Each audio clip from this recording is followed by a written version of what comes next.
എല്ലാവർക്കും നമസ്കാരം. PSC പരിശീലന പരിപാടിയിലെ ജനറൽ നോളജ് വിഭാഗത്തിൽ GK വിഭാഗത്തിൽ ഇന്ത്യ ചരിത്രമാണ് നമ്മൾ ചർച്ച ചെയ്തുകൊണ്ടിരുന്നത്. അത് ഇന്ത്യൻ സ്വാതന്ത്ര്യ സമരവുമായി ബന്ധപ്പെട്ട രണ്ടാം ഭാഗത്തിലേക്ക് ഏവർക്കും സ്വാഗതം. ഒന്നാം ഭാഗത്തിൽ ഇന്ത്യൻ നാഷണൽ കോൺഗ്രസിൻ്റെ 1-2 സമ്മേളനങ്ങൾ വരെയാണ് നമ്മൾ കഴിഞ്ഞ ഒന്നാം ഭാഗത്ത് ചർച്ച ചെയ്തു വച്ചിരുന്നത്. തുടർന്നുള്ള ഇന്ത്യൻ നാഷണൽ കോൺഗ്രസുമായി ബന്ധപ്പെട്ട ചില ചോദ്യങ്ങൾ നമുക്ക് പരിചയപ്പെടാം. സ്ഥിരമായി പരീക്ഷയ്ക്ക് ചോദിച്ചു വരുന്ന ചില ചോദ്യങ്ങളാണ്. വന്ദേ മാതരം ആലപിക്കപ്പെട്ട ഇന്ത്യൻ നാഷണൽ കോൺഗ്രസിൻ്റെ സമ്മേളനം ഏതാണ്? 1896 കൽക്കട്ട സമ്മേളനം. ഗാന്ധിജി കോൺഗ്രസ് പ്രസിഡന്റ് ആയി തിരഞ്ഞെടുക്കപ്പെട്ട സമ്മേളനം ഏതാണ്? 1924 ബെൽഗാം സമ്മേളനം. കോൺഗ്രസ് സമ്മേളനത്തിൽ വെച്ച് പൂർണ്ണ സ്വരാജ് പ്രഖ്യാപനം നടത്തിയ സമ്മേളനം ഏതാണ്? 1929 ലാഹോർ സമ്മേളനം. ഇതേ ലാഹോർ സമ്മേളനത്തിൽ ജവഹർലാൽ നെഹ്റു ആയിരുന്നു യോഗത്തിലെ അധ്യക്ഷൻ. 1911 കൽക്കത്ത സമ്മേളനത്തിലാണ് ജനഗണമന ആദ്യമായി ആലപിക്കപ്പെട്ടത്. അതുപോലെ തന്നെ ചോദിച്ചു വരുന്ന മറ്റൊരു ചോദ്യമാണ് കോൺഗ്രസിൽ ആദ്യ പിളർപ്പുണ്ടായ വർഷം നടന്ന സമ്മേളനവുമായി ബന്ധപ്പെട്ട ചോദ്യം. 1907 സൂറത്ത് സമ്മേളനത്തിൽ വെച്ചാണ് കോൺഗ്രസിൽ ആദ്യമായി ഒരു വിയോജിപ്പ്, ഒരു പിളർപ്പുണ്ടാകുന്നത്. റാഷ് ബിഹാരി ഘോഷിൻ്റെ അധ്യക്ഷതയിലായിരുന്നു ആ സമ്മേളനം നടന്നത്. വന്ദേ മാതരം ആലപിക്കപ്പെട്ട ഇന്ത്യൻ നാഷണൽ കോൺഗ്രസിൻ്റെ സമ്മേളനം 1896 കൽക്കട്ട സമ്മേളനമാണ്. 1924 നടന്ന ബെൽഗാം സമ്മേളനത്തിൽ വെച്ചാണ് ഗാന്ധിജി കോൺഗ്രസ് പ്രസിഡന്റായി തിരഞ്ഞെടുക്കപ്പെട്ടത്. പൂർണ്ണ സ്വരാജ് പ്രഖ്യാപനം നടത്തിയ സമ്മേളനം 1929 ലാഹോർ സമ്മേളനം. ജവഹർലാൽ നെഹ്റു കോൺഗ്രസ് അധ്യക്ഷനായ വർഷം 1929 ലാഹോർ സമ്മേളനത്തിൽ വെച്ചാണ് ജവഹർലാൽ നെഹ്റു കോൺഗ്രസിൻ്റെ അധ്യക്ഷനായി തിരഞ്ഞെടുക്കപ്പെട്ടത്. 1911 കൽക്കത്ത സമ്മേളനത്തിൽ വെച്ചാണ് ജനഗണമന ആദ്യമായി ആലപിക്കപ്പെടുന്നത്. റാഷ് ബിഹാരി ഘോഷിൻ്റെ അധ്യക്ഷതയിൽ 1907 സൂറത്തിൽ വെച്ച് നടന്ന സമ്മേളനത്തിൽ വെച്ചാണ് കോൺഗ്രസിൽ ആദ്യമായി പിളർപ്പ് ഉണ്ടാകുന്നത്.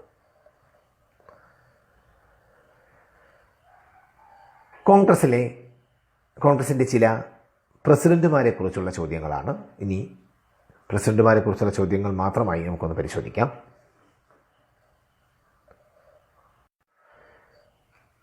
ഒന്നാം ഭാഗത്ത് നമ്മൾ പരിചയപ്പെട്ടു ഇന്ത്യൻ നാഷണൽ കോൺഗ്രസിൻ്റെ ആദ്യ അധ്യക്ഷൻ WC ബാനർജി. ഇന്ത്യൻ നാഷണൽ കോൺഗ്രസിൻ്റെ രണ്ടാമത്തെ അധ്യക്ഷൻ നമ്മൾ പറഞ്ഞിരുന്നു ദാദാഭായ് നവറോജി.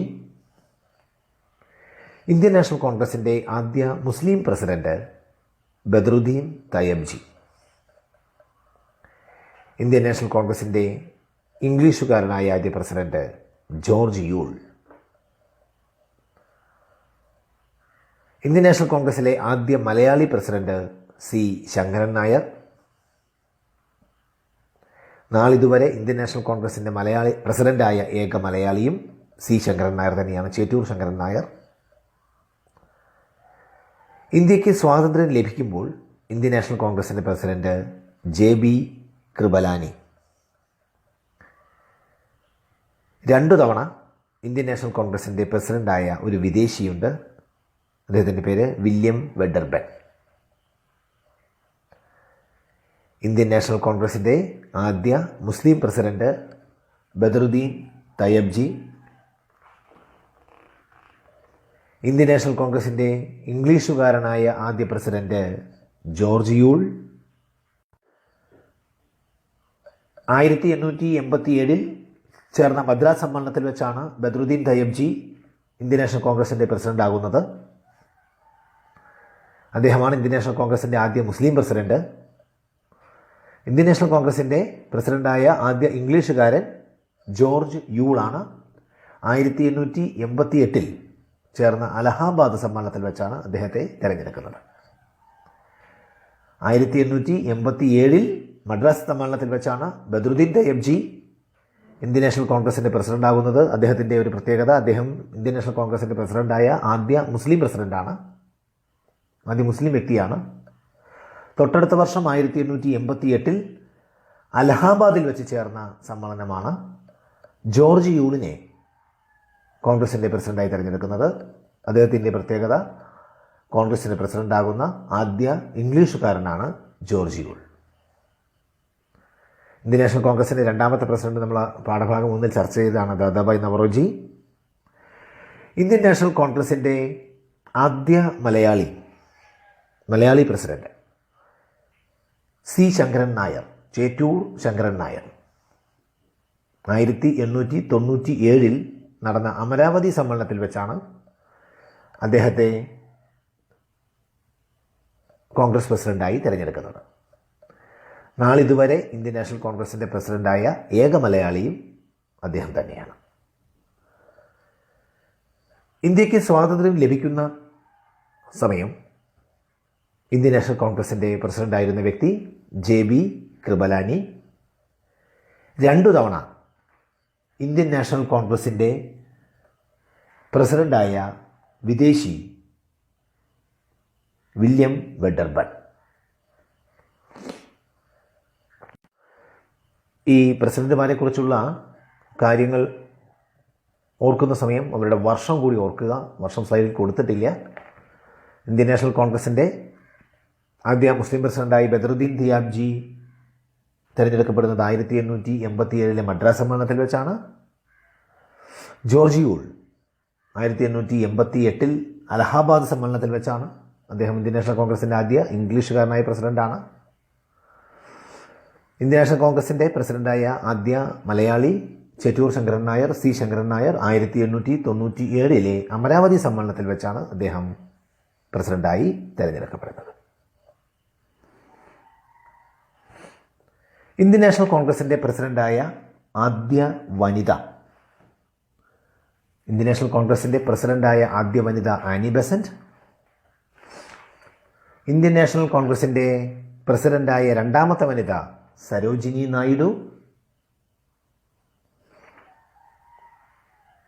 ഇന്ത്യൻ നാഷണൽ കോൺഗ്രസിൻ്റെ പ്രസിഡന്റായ ആദ്യ ഇന്ത്യൻ വനിതയും സരോജിനി നായിഡു തന്നെയാണ്. ആദ്യ വനിത ആനി ബെസന്റ് ആയിരുന്നു, അദ്ദേഹം ഇന്ത്യക്കാരിയല്ല. അപ്പോൾ ഇന്ത്യൻ നാഷണൽ കോൺഗ്രസിൻ്റെ പ്രസിഡന്റായ ആദ്യ ഇന്ത്യൻ വനിത സരോജിനി നായിഡു. ഈ 2 ചോദ്യങ്ങളും കൺഫ്യൂസിങ് ഉണ്ടാക്കുന്ന ചോദ്യങ്ങളാണ്. ഇന്ത്യൻ നാഷണൽ കോൺഗ്രസിൻ്റെ പ്രസിഡന്റായ ആദ്യ വനിത ആനി ബെസന്റും ഇന്ത്യൻ നാഷണൽ കോൺഗ്രസിൻ്റെ പ്രസിഡന്റായ ആദ്യ ഇന്ത്യൻ വനിത സരോജിനി നായിഡുവുമാണ്. ഇന്ത്യൻ നാഷണൽ കോൺഗ്രസിൻ്റെ പ്രസിഡന്റായ മൂന്നാമത്തെ വനിത നെല്ലി സെൻ ഗുപ്ത. 3 തവണ കോൺഗ്രസ് പ്രസിഡന്റായി തിരഞ്ഞെടുക്കപ്പെട്ട ആദ്യത്തെ വ്യക്തി ദാദാഭായ് നവറോജി. 1885 കോൺഗ്രസ് രൂപീകരിക്കപ്പെട്ട ശേഷം കോൺഗ്രസിൻ്റെ സ്വാതന്ത്ര്യം കിട്ടുന്നത് വരെയുള്ള കാലഘട്ടം, അതിനെ 3 കാലഘട്ടങ്ങളായി തിരിക്കുന്നുണ്ട്. കോൺഗ്രസിലെ 3 കാലഘട്ടങ്ങളായി. കോൺഗ്രസിൻ്റെ മിതവാദി കാലഘട്ടം, തീവ്രദേശീയവാദ കാലഘട്ടം, ഗാന്ധി യുഗം. അതിൽ 1885 കോൺഗ്രസ് രൂപീകരിക്കപ്പെടുന്നത് മുതൽ 1905 വരെയുള്ള 20 വർഷങ്ങൾ, ആ 20 വർഷങ്ങൾ മിതവാദി കാലഘട്ടമായിരുന്നു. 1905 മുതൽ 1919 വരെ ഉള്ള 14 വർഷം കോൺഗ്രസിലെ തീവ്ര ദേശീയവാദ കാലഘട്ടമായിരുന്നു. 1919 മുതൽ 1947 വരെയുള്ള കാലഘട്ടമാണ് കോൺഗ്രസിൽ ഗാന്ധി യുഗം എന്ന് അറിയപ്പെടുന്നത്.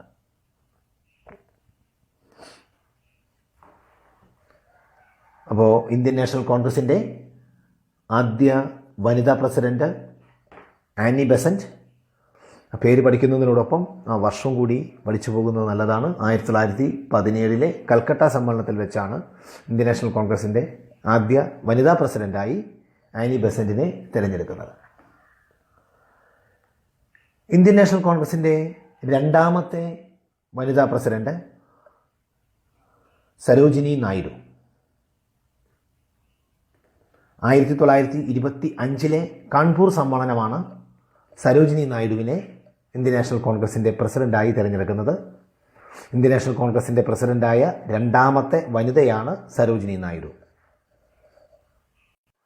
ഇന്ത്യൻ നാഷണൽ കോൺഗ്രസിൻ്റെ പ്രസിഡന്റായ ആദ്യ വനിത ആനി ബെസന്റ് 1917 കൽക്കട്ട സമ്മേളനത്തിൽ വെച്ചാണ് അവരെ പ്രസിഡന്റായി തിരഞ്ഞെടുത്തത്. ANC പ്രസിഡന്റായ രണ്ടാമത്തെ വനിത സരോജിനി നായിഡു 1925 കാൺപൂർ സമ്മേളനമാണ് അവരെ പ്രസിഡന്റായി തിരഞ്ഞെടുത്തത്. സരോജിനി നായിഡുവുമായി ബന്ധപ്പെട്ട് വരുന്ന മറ്റൊരു ചോദ്യമാണ് ഇന്ത്യൻ നാഷണൽ കോൺഗ്രസിൻ്റെ പ്രസിഡന്റായ ആദ്യ ഇന്ത്യൻ വനിത. ആ ചോദ്യത്തിന് ഉത്തരവും സരോജിനി നായിഡു തന്നെയാണ്. ഇന്ത്യൻ നാഷണൽ കോൺഗ്രസിൻ്റെ പ്രസിഡന്റായ മൂന്നാമത്തെ വനിത, ഇന്ത്യൻ നാഷണൽ കോൺഗ്രസിൻ്റെ പ്രസിഡന്റായ മൂന്നാമത്തെ വനിത നെല്ലി സെൻ ഗുപ്ത. 1933 നടന്ന കൽക്കത്ത സമ്മേളനമാണ് ഇവരെ പ്രസിഡന്റായി തിരഞ്ഞെടുത്തത്. ഇന്ത്യൻ നാഷണൽ കോൺഗ്രസിൻ്റെ അധ്യക്ഷയായ മൂന്നാമത്തെ വനിത നെല്ലി സെൻ ഗുപ്ത 1933 കൽക്കത്ത സമ്മേളനത്തിൽ വെച്ചാണ് ഇവർ പ്രസിഡന്റായി തിരഞ്ഞെടുക്കപ്പെട്ടത്. 3 തവണ കോൺഗ്രസ് പ്രസിഡന്റായി തിരഞ്ഞെടുക്കപ്പെട്ട ആദ്യത്തെ വ്യക്തി ദാദാഭായ് നവറോജി. 1885 കോൺഗ്രസ് രൂപീകരിക്കപ്പെട്ടത് മുതൽ സ്വാതന്ത്ര്യം കിട്ടുന്നത് വരെയുള്ള കാലഘട്ടത്തിനെ 3 കാലഘട്ടങ്ങളായി തിരിക്കുന്നുണ്ട്. 1885 മുതൽ 1905 വരെയുള്ള കാലഘട്ടമാണ് മിതവാദി കാലഘട്ടം. 1905 മുതൽ 1919 വരെയുള്ള കാലഘട്ടമാണ് തീവ്രദേശീയവാദ കാലഘട്ടം. 1919 മുതൽ 1947 വരെയുള്ള കാലഘട്ടമാണ് ഗാന്ധി യുഗം എന്ന് അറിയപ്പെടുന്നത്. ദാദാഭായ് നവറോജി, ഗോപാലകൃഷ്ണ ഗോഖലെ, ഫിറോസ് ഷാ മേത്ത, RC ദത്ത്, ബദ്രുദ്ദീൻ തയ്യബ്ജി, അനന്ത ചാർലോ, മദൻ മോഹൻ മാളവ്യ, മനോഗോവിന്ദ റാനഡെ ഇവരൊക്കെയായിരുന്നു ഈ 1885 മുതൽ 1905 വരെയുള്ള മിതവാദി കാലഘട്ടത്തിൽ മിതവാദികളായിരുന്നു. ആ മിതവാദികളുടെ നേതാവ് ഗോപാലകൃഷ്ണ ഗോഖലെ ആയിരുന്നു. അപ്പോൾ 1885 മുതൽ 1905 വരെയുള്ള കാലഘട്ടമാണ് മിതവാദി കാലഘട്ടം എന്നറിയപ്പെടുന്നത്. മിതവാദികളുടെ നേതാവ് ഗോപാലകൃഷ്ണ ഗോഖലെ. 1905 മുതൽ 1919 വരെയുള്ള കാലഘട്ടമാണ് തീവ്ര ദേശീയവാദ കാലഘട്ടം എന്ന് അറിയപ്പെടുന്നത്. കോൺഗ്രസിലെ തീവ്രദേശീയവാദത്തിൻ്റെ നേതാക്കൾ ലാലാ ലജ്പത് റായ്, ബിപിൻ ചന്ദ്രപാൽ, ബാലഗംഗാധര തിലക് എന്നിവരായിരുന്നു. ഇവർ ലാൽ ബാൽ പാൽ എന്ന ചുരുക്കപ്പേരിൽ അറിയപ്പെട്ടു. ഇവരായിരുന്നു കോൺഗ്രസിലെ തീവ്രദേശീയവാദ കോൺഗ്രസിലെ തീവ്രദേശീയവാദത്തിൻ്റെ പ്രചാരകർ. അപ്പോൾ 1905 മുതൽ 1919 വരെയുള്ള കാലഘട്ടമാണ് കോൺഗ്രസിലെ തീവ്രദേശീയവാദ കാലഘട്ടം. അതിലെ നേതാക്കൾ, തീവ്രദേശീയവാദത്തിൻ്റെ നേതാക്കൾ ലാൽ ബാൽ പാൽ, ലാലാ ലജ്പത് റായ്, ബാലഗംഗാധര തിലക്, പാൽ ബിപിൻ ചന്ദ്രപാൽ, ലാൽ ബാൽ പാൽ. ഇതിൽ തന്നെ ലാലാ ലജ്പത് റായിയെ പഞ്ചാബ് സിംഹം എന്ന് വിശേഷിപ്പിക്കപ്പെട്ടിട്ടുണ്ട്. ബിപിൻ ചന്ദ്രപാലിനെ ബംഗാൾ കടുവ എന്ന് വിശേഷിപ്പിക്കപ്പെട്ടിട്ടുണ്ട്. സ്ലൈഡിൽ കൊടുത്തിട്ടില്ല, എങ്കിലും പരീക്ഷയ്ക്ക് ചോദിച്ചു വരുന്ന ചോദ്യങ്ങളാണ്. ലാലാ ലജ്പത് റായ് പഞ്ചാബ് സിംഹം എന്നറിയപ്പെടുന്നു. ബിപിൻ ചന്ദ്രപാൽ ബംഗാൾ കടുവ എന്നറിയപ്പെടുന്നു. ലാലാ ലജ്പത് റായിയും ബിപിൻ ചന്ദ്രപാലും ബാലഗംഗാധര തിലകുമായിരുന്നു കോൺഗ്രസിലെ തീവ്രദേശീയവാദത്തിൻ്റെ പ്രചാരകർ. 1905 മുതൽ 1919 വരെയുള്ള കാലഘട്ടമാണ് തീവ്രദേശീയവാദ കാലഘട്ടമായി അറിയപ്പെടുന്നത്. 1919 മുതൽ 1947 വരെ കോൺഗ്രസിലെ ഗാന്ധി യുഗമായിരുന്നു.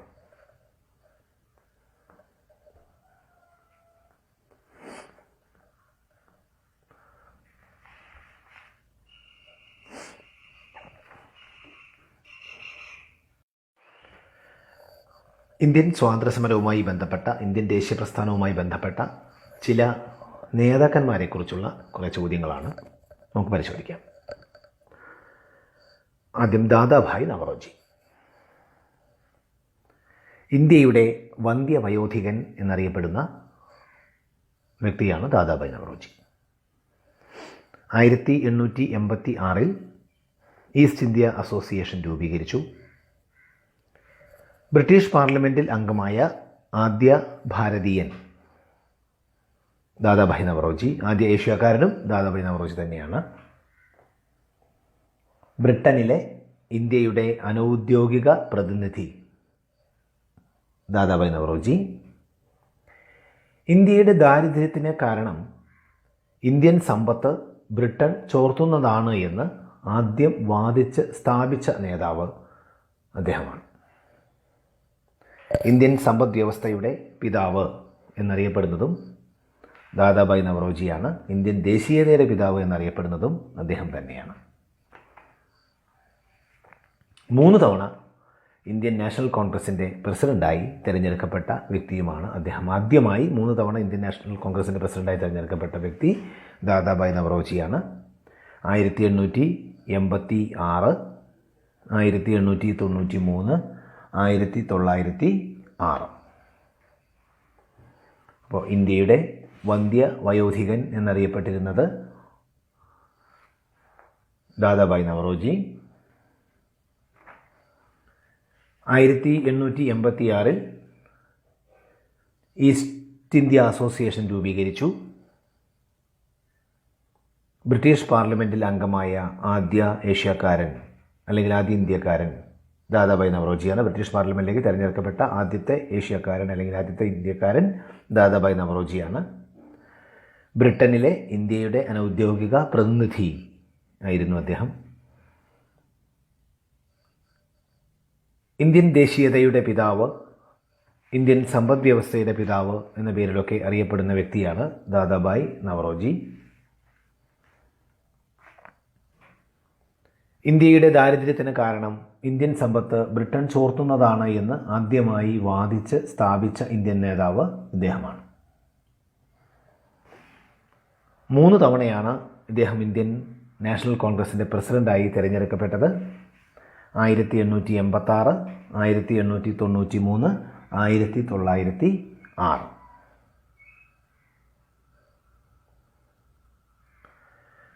മറ്റൊരു നേതാവായിരുന്നു ഗോപാലകൃഷ്ണ ഗോഖലെ. നമ്മൾ നേരത്തെ ചർച്ച ചെയ്തതാണ്. കോൺഗ്രസിലെ മിതവാദികളുടെ ഏറ്റവും ശക്തനായ നേതാവായിരുന്നു ഗോപാലകൃഷ്ണ ഗോഖലെ. വേഷം മാറിയ രാജ്യദ്രോഹി എന്നാണ് അദ്ദേഹത്തെ ബ്രിട്ടീഷുകാർ വിളിച്ചത്. ഇന്ത്യയുടെ വജ്രം എന്ന് അദ്ദേഹം അറിയപ്പെട്ടു. മഹാരാഷ്ട്രയുടെ രത്നം, അധ്വാനിക്കുന്നവരുടെ രാജകുമാരൻ എന്നിങ്ങനെ ബാലഗംഗാധര തിലക് അദ്ദേഹത്തെ വിശേഷിപ്പിച്ചു. 1905 സർവൻസ് ഓഫ് ഇന്ത്യ സൊസൈറ്റി രൂപീകരിച്ചു. രാഷ്ട്രീയ രംഗത്തെ ഏറ്റവും പൂർണ്ണനായ വ്യക്തിയെന്ന് ഗാന്ധിജി അദ്ദേഹത്തെ വിശേഷിപ്പിച്ചു. ഗാന്ധിജി, മുഹമ്മദ് അലി ജിന്ന എന്നിവരുടെ രാഷ്ട്രീയ ഗുരുവായിരുന്നു അദ്ദേഹം. ഗോപാലകൃഷ്ണ ഗോഖലെയുടെ രാഷ്ട്രീയ ഗുരു MG റാനഡെ ആയിരുന്നു. ഇതൊക്കെ ഗോപാലകൃഷ്ണ ഗോഖലെയുമായി ബന്ധപ്പെട്ട് വിവിധ പരീക്ഷകൾക്ക് വന്ന ചോദ്യങ്ങളെ മാത്രം സോർട്ട് ചെയ്തെടുത്തതാണ്. കോൺഗ്രസിലെ മിതവാദികളുടെ ഏറ്റവും ശക്തനായ നേതാവായിരുന്നു ഗോപാലകൃഷ്ണ ഗോഖലെ. വേഷം മാറിയ രാജ്യദ്രോഹി എന്നാണ് അദ്ദേഹത്തെ ബ്രിട്ടീഷുകാർ വിളിച്ചത്. ഇന്ത്യയുടെ വജ്രം എന്ന് വിശേഷിപ്പിക്കപ്പെട്ട നേതാവ്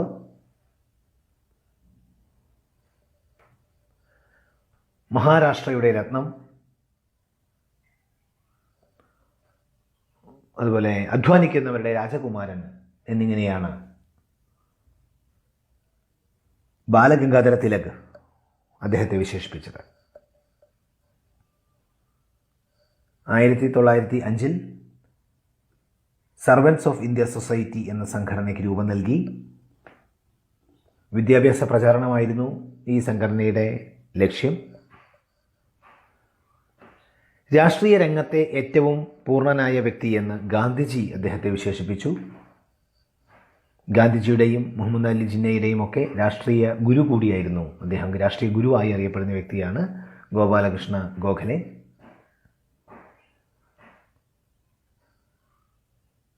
ഗോപാലകൃഷ്ണ ഗോഖലെയുടെ രാഷ്ട്രീയ ഗുരു MG റാനഡെ ആയിരുന്നു. മഹാരാഷ്ട്ര സോക്രട്ടീസ് എന്നൊരു പേര് കൂടി ഇദ്ദേഹത്തിനുണ്ടായിരുന്നു. സ്ലൈഡിൽ കൊടുത്തിട്ടില്ല. മഹാരാഷ്ട്ര സോക്രട്ടീസ് എന്നറിയപ്പെട്ടിരുന്ന വ്യക്തി കൂടിയായിരുന്നു ഇദ്ദേഹം. അപ്പോൾ ഇത്രയും ചോദ്യങ്ങളാണ് ഗോപാലകൃഷ്ണ ഗോഖലെയുമായി ബന്ധപ്പെട്ട് ഓർത്ത് മനസ്സിൽ വെക്കേണ്ടത്. മിതവാദികളുടെ ഏറ്റവും ശക്തനായ നേതാവ്, വേഷം മാറിയ രാജ്യദ്രോഹി എന്ന് ബ്രിട്ടീഷുകാർ വിളിച്ച ദേശീയ നേതാവ്, ഇന്ത്യയുടെ വജ്രം, മഹാരാഷ്ട്രയുടെ രത്നം, അധ്വാനിക്കുന്നവരുടെ രാജകുമാരൻ, ഇങ്ങനെയൊക്കെ വിശേഷണങ്ങളുണ്ട്. അതിലെ മഹാരാഷ്ട്രയുടെ രത്നം, അധ്വാനിക്കുന്നവരുടെ രാജകുമാരൻ എന്നിങ്ങനെ വിശേഷിപ്പിച്ചത് ബാലഗംഗാധര തിലകാണ്. രാഷ്ട്രീയ രംഗത്തെ ഏറ്റവും പൂർണ്ണനായ വ്യക്തി എന്ന് വിശേഷിപ്പിച്ചത് ഗാന്ധിജിയാണ്. ഗാന്ധിജിയുടെയും മുഹമ്മദ് അലി ജിന്നയുടെയും രാഷ്ട്രീയ ഗുരുവായിരുന്നു. ഗോപാലകൃഷ്ണ ഗോഖലെയുടെ രാഷ്ട്രീയ ഗുരു MG Ranade. 1905 servants of India society അദ്ദേഹം രൂപീകരിച്ചു. സൈഡിൽ കൊടുക്കാത്ത ഒരു വിശേഷണം, മഹാരാഷ്ട്ര സോക്രട്ടീസ് എന്ന് വിളിക്കപ്പെട്ട ദേശീയ നേതാവും ഗോപാലകൃഷ്ണ ഗോഖലെ തന്നെ ആയിരുന്നു. ഇന്ത്യൻ നാഷണൽ കോൺഗ്രസ് കൂടാതെ ദേശീയ പ്രസ്ഥാനത്തിൻ്റെ ഭാഗമായി രൂപം കൊണ്ട മറ്റ് ചില സംഘടനകളെക്കുറിച്ചുള്ള നമ്മൾ കഴിഞ്ഞ ഭാഗത്ത് ചർച്ച ചെയ്ത ഒരു സ്ലൈഡ് തന്നെയാണിത്. ഒരു തുടർച്ച കിട്ടാൻ വേണ്ടി ഒന്നുകൂടി നമ്മൾ ചർച്ച ചെയ്യുന്നു. 1902 ബംഗാളിൽ രൂപം കൊണ്ട വിപ്ലവ സംഘടന അനുശീലൻ സമിതി. 1904 മഹാരാഷ്ട്രയിൽ രൂപം കൊണ്ട വിപ്ലവ സംഘടന അഭിനവ് ഭാരത്. 1908 ബ്രിട്ടീഷുകാർ തൂക്കിലേറ്റിയ യുവ വിപ്ലവകാരി ഖുദിറാം ബോസ്. യൂറോപ്പ് കേന്ദ്രമായി വിപ്ലവ പ്രവർത്തനങ്ങൾക്ക് നേതൃത്വം കൊടുത്തവർ മാഡം ഭിക്കാജി കാമ, ശ്യാമാജി കൃഷ്ണവർമ്മ, അജിത് സിംഗ്, ഹർദയാൽ. അമേരിക്കയിലും കാനഡയിലുമുള്ള ഇന്ത്യക്കാരായ വിപ്ലവകാരികൾ. 1913 രൂപം കൊടുത്ത വിപ്ലവ പാർട്ടി ഗദർ. ഇത്രയും കാര്യങ്ങൾ നമ്മൾ ഭാഗം 1 ചർച്ച ചെയ്തതാണ്. ഗദർ പാർട്ടിയുടെ ആസ്ഥാനം സാൻ ഫ്രാൻസിസ്കോ.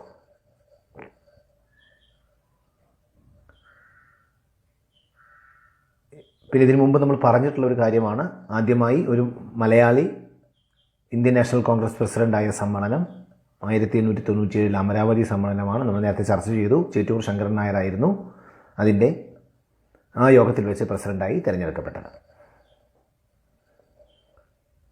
ഭഗത് സിംഗും ചന്ദ്രശേഖർ ആസാദും ചേർന്ന് രൂപീകരിച്ച സംഘടന Hindustan Socialist Republican Association. Bhagat സിംഗിൻ്റെ ജന്മസ്ഥലം പഞ്ചാബിലെ ബെൽഗാം. അറസ്റ്റ് ചെയ്യപ്പെട്ട വിപ്ലവകാരികളിൽ ജയിലിലെ അസൗകര്യങ്ങൾക്കെതിരെ നിരാഹാരം നടത്തി രക്തസാക്ഷിത്വം വരിച്ച യുവാവ് ജതിൻ ദാസ്.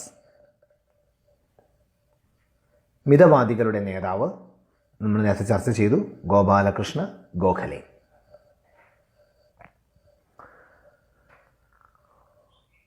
ഗദർ പാർട്ടിയുടെ ആസ്ഥാനം സാൻ ഫ്രാൻസിസ്കോ.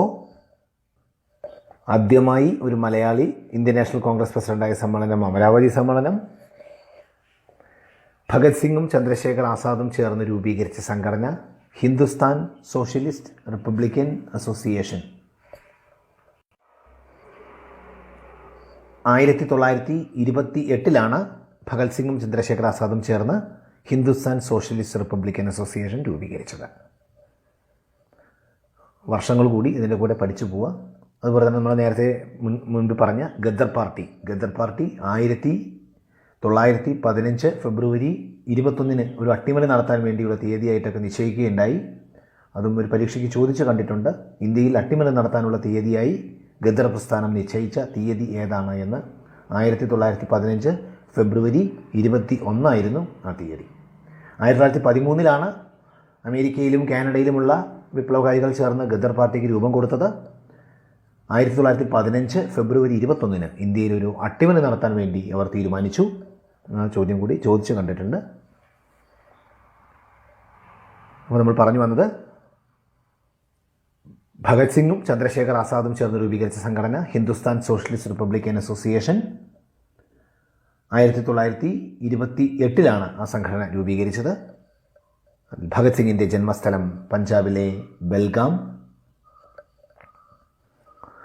അറസ്റ്റ് ചെയ്യപ്പെട്ട വിപ്ലവകാരികളിൽ ജയിലിലെ അസൗകര്യങ്ങൾക്കെതിരെ നിരാഹാരം നടത്തി രക്തസാക്ഷിത്വം വരിച്ച യുവാവ് ജതിൻ ദാസ്. നമ്മൾ നേരത്തെ ചർച്ച ചെയ്തൊരു ചോദ്യം തന്നെയാണ്. മിതവാദികളുടെ നേതാവ് എന്നറിയപ്പെട്ടിരുന്നത് ഗോപാലകൃഷ്ണ ഗോഖലെ.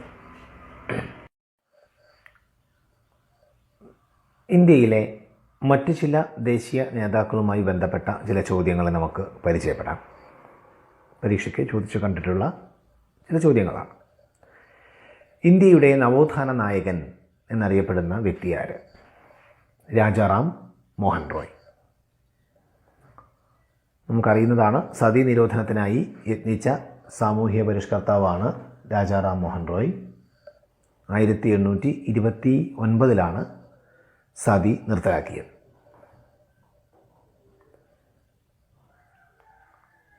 മറ്റൊരു നേതാവാണ് സ്വാമി ദയാനന്ദ സരസ്വതി. ഇന്ത്യയുടെ പിതാമഹൻ എന്ന് വിളിക്കപ്പെടുന്ന വ്യക്തിയാണ് അദ്ദേഹം. അദ്ദേഹത്തിൻ്റെ യഥാർത്ഥ പേര് മൂൽ ശങ്കർ എന്നാണ്.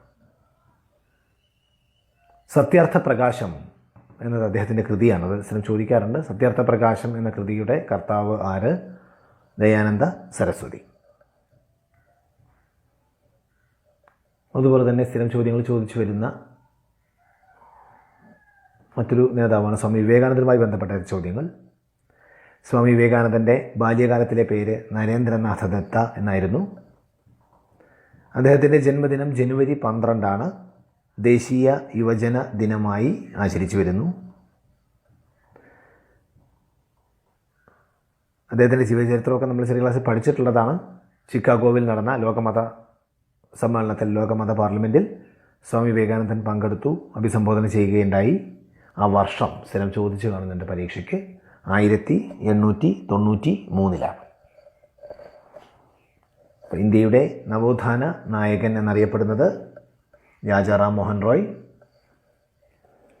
സതി നിരോധനത്തിനായി യത്നിച്ച സാമൂഹ്യ പരിഷ്കർത്താവ്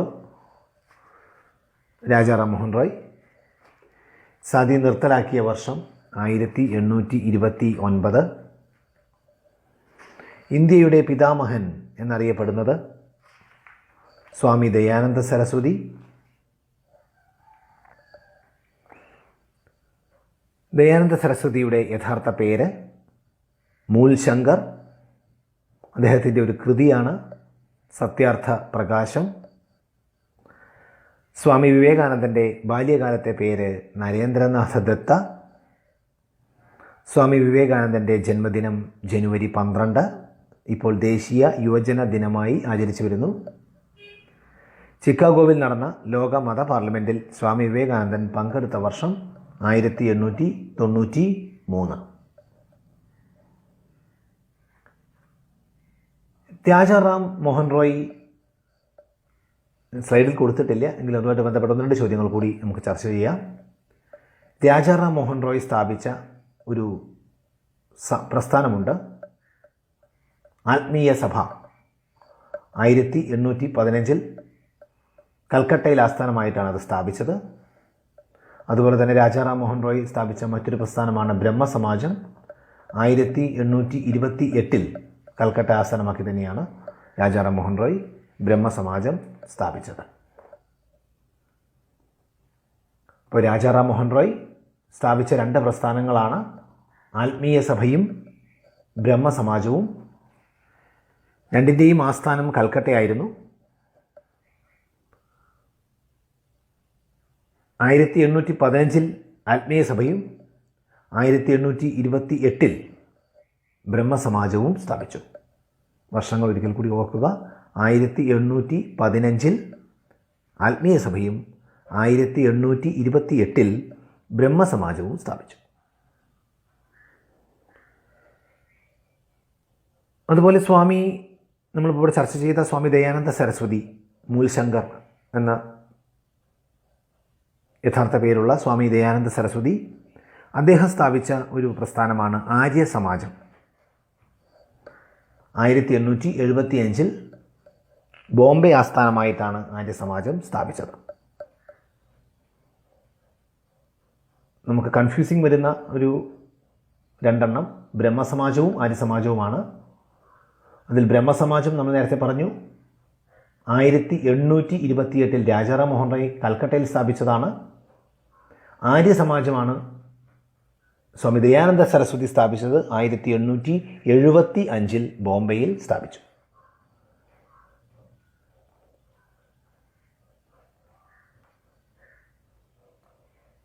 അതുപോലെ സ്വാമി വിവേകാനന്ദൻ സ്ഥാപിച്ച ഒരു പ്രസ്ഥാനമാണ് രാമകൃഷ്ണ മിഷൻ. 1897 ബേലൂർ മഠം, ബേലൂർ ആസ്ഥാനമാക്കിയിട്ടാണ് രാമകൃഷ്ണ മിഷൻ രൂപം കൊണ്ടത്. ഇപ്പോൾ ഇത്രയും കാര്യങ്ങൾ സ്ലൈഡിൽ ഉൾക്കൊള്ളിച്ചിട്ടില്ല. നമ്മളിപ്പോൾ ഈ സൈഡിൽ കാണുന്ന 3 സാമൂഹ്യ